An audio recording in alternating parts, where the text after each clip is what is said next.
this is very typical for the whole journey.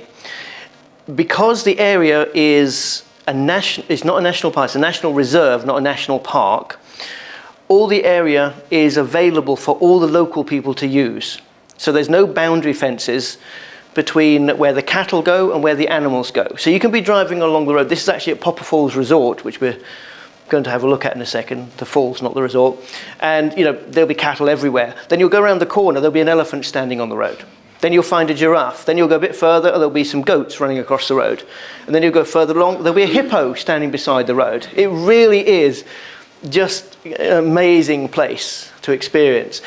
And one thing that I'll come back to later, but you can see there's lots of big trees around here, but look around the ground, it's still incredibly dry. This is Popa Falls. This is one of the things we always say they really shouldn't have named it Falls, because you think falls. That's Popa Falls. No, it's a series of rapids. It drops down quite a thing, but over like 5 kilometers. So this is the most dramatic part of the falls, which you can see from Popa Falls Camp.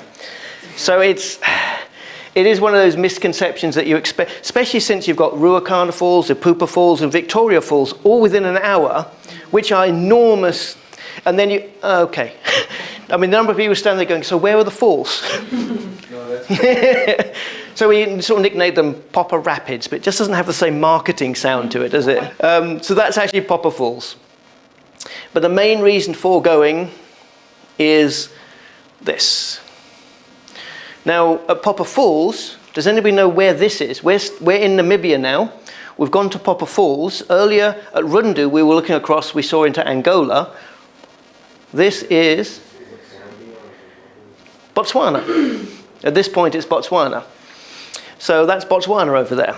And again, the main thing is river cruises are the most popular thing to see the wildlife, because you can go up and down the riverine system here, which we'll have a little chat about later, and you can go look into national parks in Angola, Zimbabwe, Zambia, and Botswana from the river. So you can actually get a really nice experience, and there's lots of river cruises. Okay, so we are now then heading into, to give you an idea of the national parks up here, Bwabwata National Park. So this is the one that's near Popa Falls. So Popa Falls is about 2 kilometers from this entrance gate, and then you go into the national park. It's run by the MEFT, the National Parks and Wildlife. So you pay your park fees per day and per entrance. All of these national parks up here are only accessible in a 4-wheel drive. Not an all-wheel drive, 4-wheel drive. Because all of this area is an enormous floodplain. Because as you can see, it's ridiculously dry around here. But as you'll see when we go around the park, so we'll just have a quick watch of this to see. So you can see the sort of road conditions already as you come into park. Savanna grass, beautiful savanna grass, and sand, which has water underneath it. You get a lot of beautiful baobabs in this area. And the wildlife viewing in these national parks is extreme. You can drive for 2, 3, 4 hours and not see a single living creature. And then you'll have a lion in the middle of the road. The beauty of this whole area and all these national parks is the chances are, I once spent a week in here's some nice elephants, so nice green grass, in the park, and didn't see another person for an entire week. Now you imagine going to Kruger and not seeing a person for a week. And that is the beauty of these parks.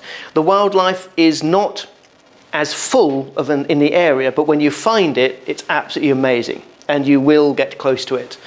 And you will be alone. So there's an elephant coming to say hello. Getting a bit nervous with the camera there, but we'll be okay. So this is in the national park. So this is actually still part of the national park here, and you're on this side. You shouldn't get out of your vehicle. You're allowed to get out of your vehicle, but you shouldn't, because there's a lot of crocodiles along here. Were you outside? No. Oh. He's trying to get me into trouble, isn't he? And there's zebras, nice stripy zebras. Everybody loves zebras, moving swiftly on. These parks in the north have all the big 5 in them. So they have rhino, elephant, leopard, lion, and buffalo, thank you. Vaughan's favourite, the buffalo. And it's actually the biggest concentration of buffalo in Namibia is found in this region. So it's really good big 5 territory, but it's also exceptional birding territory. So a lot of birders will head straight up here and spend their entire time up in this area because the birding life is absolutely fantastic. The roads, so you can see, this is a good road. A lot of the roads will be deep sand, and some of them actually cross little bits of river. So you can only, they will let you in any vehicle, but you can actually only get through the park or drive around the park in a proper four-wheel drive. Most of the time you won't be in four-wheel drive, but there'll be sometimes you will need to get through a deep patch of sand or go through a river.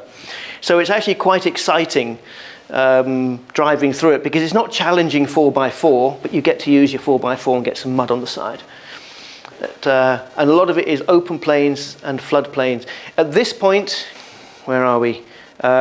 This is part of the Kavango River that runs through Bwabwata National Park, because there's 3.5 rivers in this area.